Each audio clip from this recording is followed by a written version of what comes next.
1,6 bilhão. Isso é uma oportunidade ou pura diluição? Olha, isso é uma demonstração de força bruta no setor de galpões logísticos, ou será que é o início de uma diluição pesada que vai bater direto no bolso de quem investe? A nossa missão hoje aqui é exatamente essa. A gente vai olhar muito além daquela empolgação padrão da narrativa dos gestores e entender com total frieza se essa montanha de dinheiro é uma oportunidade de ouro ou um risco real para quem já é cotista. Bom, o ponto de partida é esse número, R$ 102,51. Esse é o preço cravado para a 16ª emissão de cotas do fundo. E o documento oficial confirmou que não vai ter atualização desse valor. Tá, parece só um detalhe técnico, certo? Mas num fundo gigantesco como esse, travar esse preço é uma decisão altamente estratégica. No curto prazo, claro, traz previsibilidade para o exercício do direito de preferência, mas de forma bem crítica levanta uma dúvida importante. O fundo está captando dinheiro barato demais e correndo risco de não recompensar o cotista atual, ou está só garantindo o combustível necessário e rápido para dar uma tacada muito maior no mercado imobiliário? E por falar em tacadas grandes, enquanto todo mundo está olhando para essa nova captação de recursos, a gestão fez um movimento bem silencioso, mas brutal no balanço. Foram 661 milhões de reais desembolsados para quitar, de uma vez por todas, o chamado portfólio Prime. São 13 ativos que agora são 100% do fundo, sem aquelas parcelas pendentes assombrando as finanças todo mês. Isso muda completamente a dinâmica das obrigações de curto e médio prazo. E o mercado costuma precificar essas mudanças estruturais mais cedo ou mais tarde, pode ter certeza. Na prática, o fundo está deixando de lado as grandes obrigações de dívida para sentar numa posição de extrema liquidez. É uma troca muito clara. Sai o risco financeiro das parcelas, entra o poder de fogo do dinheiro em caixa. O balanço fica inegavelmente mais leve e aquela pressão chata dos juros sobre essas dívidas simplesmente desaparece da equação.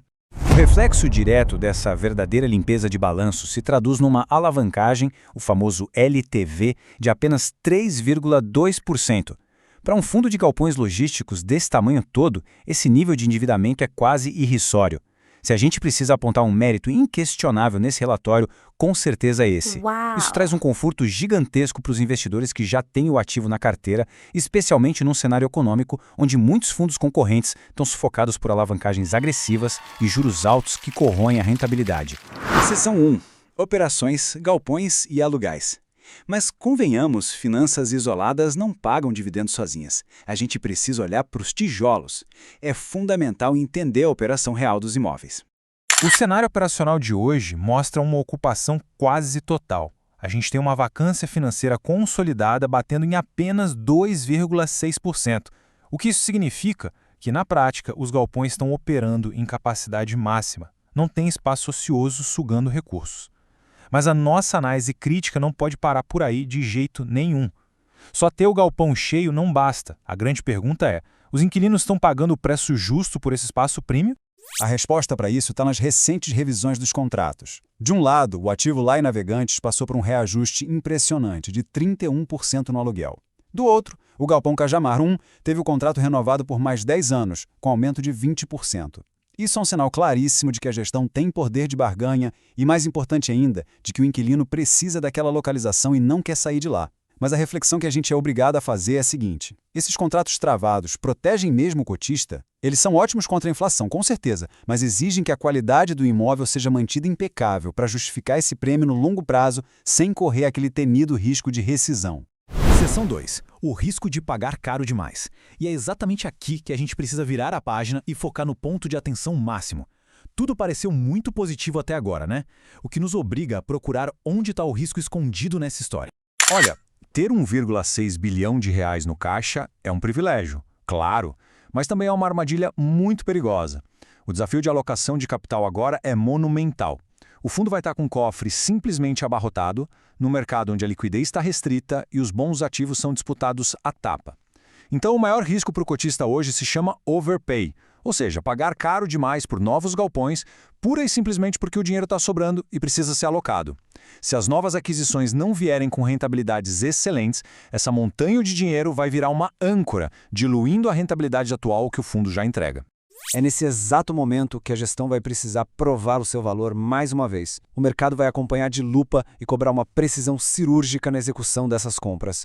E aí fica a pergunta para quem acompanha a gente aqui. Esse risco de ter muito dinheiro em caixa e acabar pagando caro por novos galpões te preocupa? Ou você enxerga isso como a oportunidade perfeita para o fundo comprar ativos excepcionais sem concorrência? Comenta aqui embaixo, eu quero muito saber a visão de vocês. Seção 3. O impacto nos seus dividendos.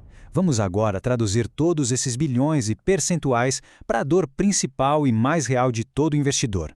Como tudo isso impacta o rendimento que cai ali na conta religiosamente todo mês. A base atual de distribuição está muito bem estabelecida em 81 centavos por cota. É esse o patamar que o mercado precifica hoje e o que a base de cotistas espera que seja sustentado a curto e médio prazo, no mínimo, independente dessa nova emissão. Só que tem um gatilho de valor muito interessante no radar. Recentemente, o fundo vendeu ativos corporativos que não faziam parte daquela tese principal de logística deles, especificamente o WT Morumbi e o edifício Bela Sintra. E essa operação gerou um lucro limpo de 27 milhões de reais. Traduzindo esses milhões para a vida real de quem segura a cota, a gente está falando de mais 49 centavos por cota de ganho potencial para distribuição. Uau! Isso não é só um dinheirinho extra, é a prova de uma tese. É a gestão focando 100% em galpões de alta performance, eliminando as distrações do portfólio e ainda recompensando os investidores estratégicos com esse destravamento de valor. E quando o foco é na geração de renda consistente, a teoria precisa virar prática. O resultado gerado reflete o desempenho real da nossa carteira previdenciária nos últimos meses. E olha, é essa tese que hoje paga todas as minhas despesas e me dá a liberdade imensurável de trabalhar só com o que eu realmente quero. De ficar perto das pessoas que eu amo e que precisam de mim, sem perder uma noite de sono por causa de boleto. Para quem busca ter acesso a essa estratégia real e clara de investimentos e quer acompanhar as compras reais da carteira do canal, que acontecem todos os meses, já se inscreve no canal Beabá do Dinheiro. O acompanhamento de ativos como esse, com a profundidade que vocês merecem, vai continuar por lá. Seção 4. O veredito final. Chegamos ao momento de juntar todas as peças desse quebra-cabeça e entender o cenário completo. A estratégia de limpar a casa está mais do que evidente, né? Vender lajes corporativas, focar estritamente em logística, zerar aquelas dívidas pesadas e encher o caixa com mais de R$ 1 bilhão. É um movimento agressivo de consolidação no mercado ainda frágil. E se essa análise direta te ajudou a enxergar além do óbvio sobre o que está por trás da cortina institucional desse fundo, já deixa o like, porque isso ajuda demais o canal a continuar trazendo esse nível de profundidade. Então a grande questão não é apenas o tamanho colossal dessa nova emissão ou a quitação antecipada das dívidas. A pergunta que todo investidor deve se fazer todo santo dia é essa: isso realmente melhora a vida do cotista ou apenas muda o problema de lugar? Não é recomendação de investimento.